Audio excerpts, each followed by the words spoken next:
Halo, selamat datang di channel pameran franchise, Play Franchise and License Expo Indonesia. Jangan lupa untuk subscribe dan nyalakan notifikasinya agar selalu mendapatkan info terbaru mengenai kewirausahaan. Nah, saya ini kan bisnisnya kuliner, brandnya itu tahu Taisi ya, produknya tahu pedas, dan ini sudah berjalan kurang lebih 8 tahun lebih. Nah, mau 9 tahun. Kalau mungkin beberapa teman-teman di sini ya yang sudah punya bisnis waralaba, barangkali mungkin waktu memulai bisnis ini memang dari awal sudah di set ya, sudah direncanakan, di plan kalau ini akan mau jadikan menjadi pengembangannya dengan sistem franchise atau waralaba. Nah, itu akan lebih mudah. Nah, tapi berbeda halnya dengan tahu Taisi ini. Tahu Taisi ini awalnya di-create dari apa ya? Dari kondisi keprihatinan ya. Nah, saat itu saya bangkrut ya, usaha kuliner juga. Untuk menyambung hidup itu, nah saya nggak tahu lagi mau jualan apa gitu kan, karena memang kalau mau hidup ya paling gampang jualan ya, karena memang latar belakang saya juga waktu profesional karyawan itu ya semua dibilang sales, mulai dari perbankan, otomotif ya. Nah, jadi yang paling gampang itu ya saat itu terpikir tahun 2012 itu ya jualan gorengan gitu ya. Nah, itulah yang saya bikin, jadi jualan tahu. Nah, kemudian ya udah saya bikin produksi di dapur ya, di rumah, terus setelah ketemu resepnya, ketemu rasanya, ya udah bikin gerobak jualan gitu. Nah, jualan gitu. Jadi memang hanya itu, nggak punya plan macam-macam ya seperti sekarang ya. Nah, kok bisa sampai sekarang seperti ini? Nah, ini. Jadi kalau sudah Tuhan bicara, enggak, ini bukan hanya sekedar bertahan hidup Pak Rudi. Jadi ini kamu harus bisa bermanfaat bagi banyak orang gitu loh. Tentunya dengan cara bagaimana? Ya gerobakmu nggak boleh satu, gerobakmu harus bikin 2, 3 dan seterusnya, kurang lebih begitu. Karena memang setelah 1 bulan saya jualan tahu ini dengan sistem gerobak, nah itu 1 bulan pertama saya udah punya untung 3 juta. Nah dari untung 3 juta ini langsung saya belikan gerobak lagi, saya sewa lokasi di depan minimarket gitu ya. Udah saya bikin gerobak kedua gitu loh. Nah, demikian selanjutnya sampai gerobak kelima itu dalam kurun waktu 6 bulan udah punya 5 gerobak. Dan itu semua bannernya itu sama gitu loh. Nah, sehingga saat itu terbentuk persepsi di konsumen, terus orang-orang yang lewat dari depan outlet saya, ini produk ini, bisnis ini franchise, kemitraan gitu ya. Jadi banyak konsumen-konsumen saya itu minta tuh, Pak, ayo boleh dong Pak join, mau gabung jualan gitu. Nah saya bilang ya maaf, kita nggak bukan seperti itu, kita nggak apa, ini punya pribadi gitu. Nah lama-lama setelah sampai setahun berjalan banyak yang maksa gitu, jadi dipaksa gitu. Jadi nah, kalau tadi ditanya kiat memasarkan waralaba, nah itu dia. Nah kalau saya nggak pakai kiat-kiat, tapi saya itu dipaksa sama konsumen saya untuk mewaralabakan bisnis ini gitu loh. Jadi konsumen loyal. Jadi itu konsumen mitra saya yang pertama itu setelah setahun berjalan itu memang dia itu maniak banget sama produk saya. Hampir seminggu itu bisa 2-3 kali dia beli produk saya. Dan itu ada beberapa seperti itu. Kurang lebih itu 10 mitra saya yang pertama itu kurang lebih itu mereka itu konsumen loyal itu. Nah, dari situlah terpikir untuk memikirkan yang berhubungan dengan kemitraan ya, mulai dari bagaimana bikin perjanjiannya, bagaimana bikin standarisasi SOP-nya, nah, semuanya lah, mulailah terpikir. Nah, mulai dari situlah dibenahi. Nah, begitulah adanya. Nah, sampai sekarang kurang lebih 500 outlet. Nah, tapi itu kan yang saya alami. Tapi kalau saya kembali flashback ke belakang, ya, 8 tahun yang lalu, ditanya memang kalau mau bikin bisnis waralaba, memang yang saya alami adalah saya rasakan adalah produk ya. Nomor satu itu adalah produk. Jadi kita harus bikin create produk yang betul-betul enak lah ya. Kalau kuliner itu ya taste ya. Jadi pastikan produk kita itu taste-nya enak gitu loh. Nah, bagaimana caranya? Nah, tentu kan sekarang sudah banyak caranya ya. Bisa divalidasi lah. Divalidasi ya. Kalau produk ini sudah proven lah untuk dijual ke pasar.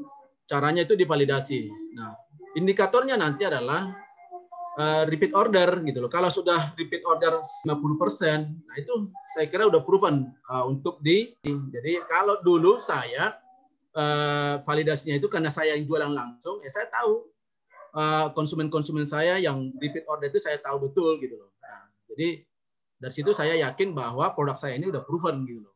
Nah, kalau sekarang kan ada toolsnya ya, jadi bisa kita validasi ya. Tentu indikatornya kalau yang saya pernah lakukan itu adalah kalau udah repeat order 50% itu menurut saya udah good. Nah itu ya, jadi produk itu yang pertama ya.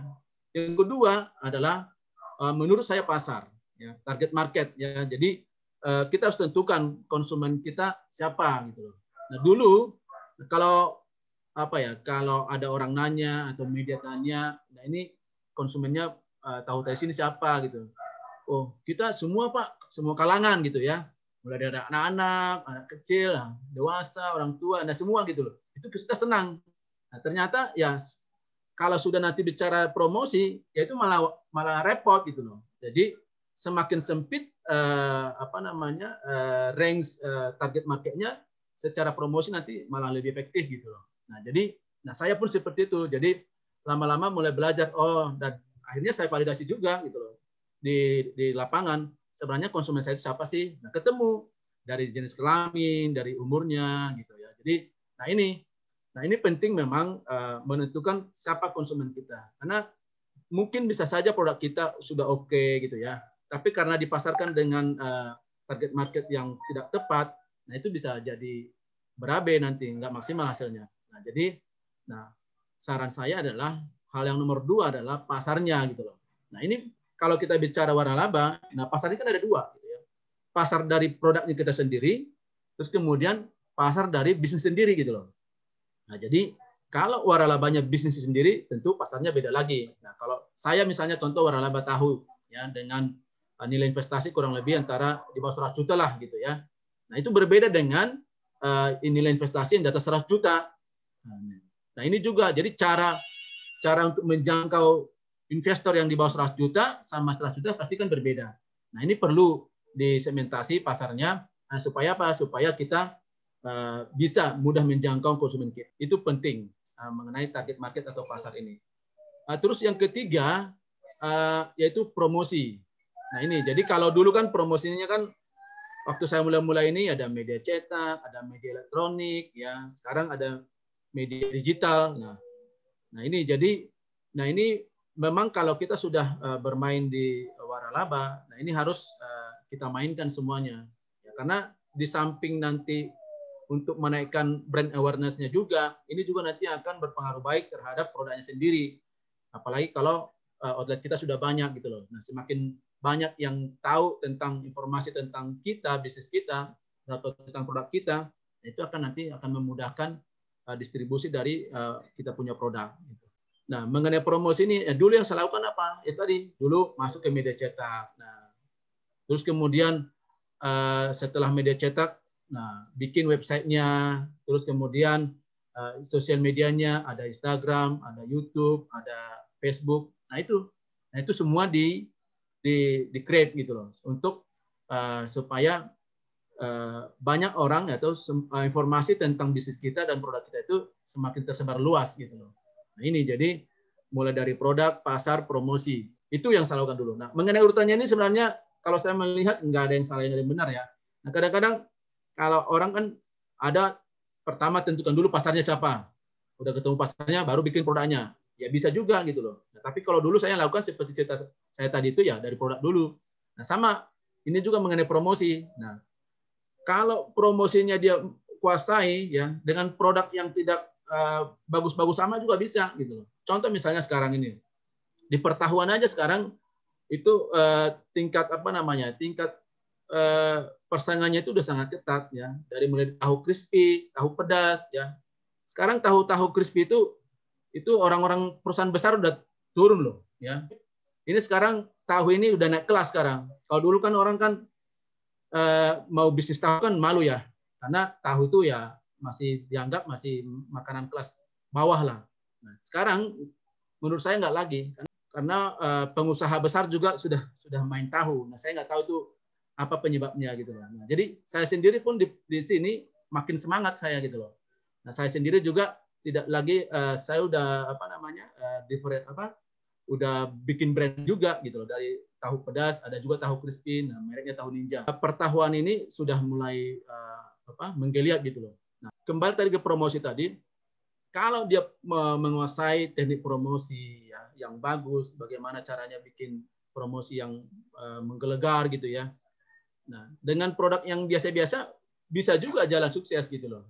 Nah, tapi kalau saya ya karena saya menguasai di produknya ya produknya saya bikin betul-betul tervalidasi gitu. Nah, kalau sudah produknya sudah oke, pasarnya sudah ada, nah promosinya sudah jalan. Hal yang tak kalah penting lagi adalah legalitas. Nah, sering di apa ya diremehin ya sama teman-teman pengusaha. Karena legalitas ini kadang-kadang kan di negara kita ini ya apa ya masih banyak polemiknya ya, sehingga ini di nomor dua kan. Nah, saya sendiri pun dulu pernah mengalami. Saya punya legalitas usaha itu baru setelah 2 tahun berjalan. Karena kenapa? Karena sebelumnya saya pernah gagal, udah bikin perusahaan bagus-bagus legalitasnya, mulai akta sampai SIUP, Kemenhukam semua gitu loh. Tapi bisnisnya nggak jalan gitu loh. Nah, memang karena joinan gitu loh. Nah, ternyata akhirnya itu menjadi sebuah trauma. Akhirnya saya nggak mau lagi bisnis jalan dulu bikin legalitas. It's okay gitu loh. Tapi pesan saya adalah kalau kita sudah masuk ke waralaba nggak bisa dikesampingkan gitu loh. Artinya jangan coba-coba mewaralabakan bisnis kita kalau legalitasnya belum ada. Itu nanti akan menjadi menjadi sesuatu hal yang buruk nanti yang balik ke kita gitu loh. Nah, legalitas ini kan banyak. Ini kan perlindungan hukum terhadap bisnis kita gitu loh. Mulai dari bisnis sendiri, ya badan usahanya apa, ada CV, ada PT. Nah, terus kemudian apalagi yang perlu dilindungi? Mereknya. Nah, apalagi kalau kita bergerak di bidang waralaba. Nah, merek itu menjadi satu hal yang sangat punya nilai jual gitu loh. Nah, ini harus dilindungi tentunya dengan mendaftarkan ke Kemenhukam ya supaya terdaftar hakinya gitu loh. Nah, terus kemudian apalagi? Karena kita kuliner ya produknya harus sertifikasi, harus ada sertifikat halalnya. Nah, ini hal-hal ini yang harus kita semua lengkapi kalau kita sudah bergerak di waralaba. Karena kalau salah satu dari yang minimal tadi tiga itu kalau nggak dilengkapi, kemudian setelah berjalan ketemu kesulitan, nanti bisa berabe, bisa kita rugi, bisa nanti mitra kita nanti akan tuntut kita. Nah, ini akan menjadi kesulitan besar. Nah, oleh karena itu menurut saya mulai dari produk, pasar, promosi dan legalitas ini menjadi hal yang hal yang wajib lah, hal yang menjadi prinsip dasar yang pokok ya kalau kita mau memasarkan bisnis kita dalam konsep waralaba. Ya. Kalau dari yang kalau ditinjau dari sisi undang-undang ya harus sudah profit ya, harus kemudian punya ciri khas ya produknya, terus kemudian harus punya standar, terus bisa diduplikasi. Kalau saya melihat dari sisi pengalaman saya, nah punya yang 4 ini saya kira sudah mudah mewaralabakan bisnis kita gitu loh. Bahkan kalau saya pribadi sih lebih cenderung ke nomor 1 ya. Karena kalau sudah produk kita sudah oke ya, itu tadi kita nggak capek lagi memasarkan bisnis kita. Nanti orang yang akan mencari kita, orang yang nanti akan search di Google gitu loh. Jadi kalau orang sudah tahu brand kita, produk kita apa, akan cari. Jadi kalau tahu TITC itu rata-rata ya kita dapat telepon itu dari Google. Nah, jadi mereka searchingnya tahu gelato atau tahu TITC di Google. Nah, nanti ya bisa link ke Facebook, bisa link ke ke website kita, bisa link ke artikel-artikel yang pernah diliput oleh media. Nah, nanti dari situ ketemu telepon kita. Memang kita pun di kantor nggak banyak sales gitu loh, nggak ada. Bahkan saat ini nggak ada sales kita, nggak ada sales untuk menjual gitu loh. Jadi kita hanya terima karena memang demand-nya tinggi masih. Bahkan kita sebenarnya yang membatasi sesuai dengan plan di operation kita gitu loh. Nah, jadi saya kira itu. Jadi kalau panitia minta bagaimana kiatnya untuk memasarkan waralaba, nah saya kira hal 4 itu yang bisa saya share. Nah, mudah-mudahan dari 4 item ini, 4 yang paling dasar menurut saya, kalau sudah betul-betul itu tepat, ya sudah dimiliki, ya mudah-mudahan ya bisnisnya akan banyak dicari, akan banyak mitra lah.